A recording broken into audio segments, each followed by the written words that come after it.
Hello, and welcome back to another episode of Sit Down Sessions with Alex, a little mini podcast where we sit, we yap, and then we move on with our day and with our lives. I did put on my most nice wrinkled shirt for you. Please don't talk about it. I know, okay? I know. And I think it's Bob Marley. Okay, I can't read upside down, but I think it's Bob Marley. How are we feeling? I hope we're feeling good. I hope we're feeling rested. I hope that the week is going well. The long weekend is coming up. I hope you guys have some fun plans, or if not, that's totally fine. Do whatever you got to do to make you feel good. Today, we are going to talk about feelings, everyone's favorite topic in the whole wide world. More specifically, we're going to talk about how important it is to talk about your feelings. I have always been somebody, I process my feelings, I process my emotions by talking about them.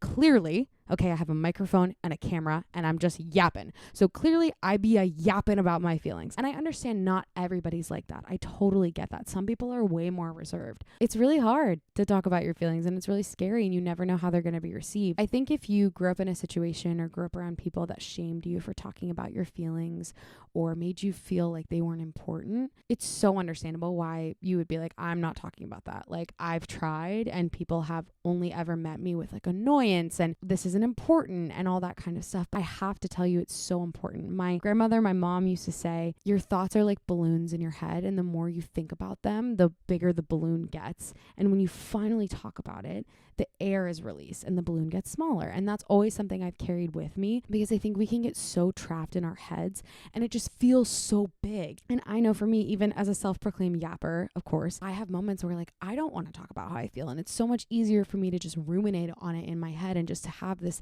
spiral and to have this balloon get so much bigger and bigger and bigger because I feel ashamed or I feel like my feelings aren't important or my thoughts on the situation don't matter or nobody cares to listen to what I have to say. And it's not true. People want to listen to you, whether that's a therapist, whether that's your family, whether that's your friend, whether that's a journal, even if you just journal it. Or even if you talk out loud. I love to talk out loud. I used to drive and I would talk to myself in my car because that's how I just process my feelings.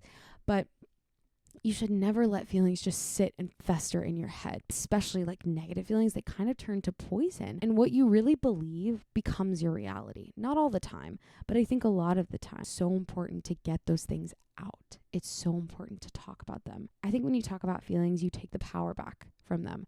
Negative feelings specifically, and obviously in the moment you're not like, oh my God, I'm healed, I'm never going to feel this way again. Of course, it doesn't work like that. You know, I struggle with anxiety and I struggle with like racing thoughts and I get so caught up in my head. I'm such an overthinker. Sometimes I'll have a thought and in my head I'm like, this is the craziest thought ever and like it is so real, and then I'll say it out loud, and hearing it out loud I'll be like, that is literally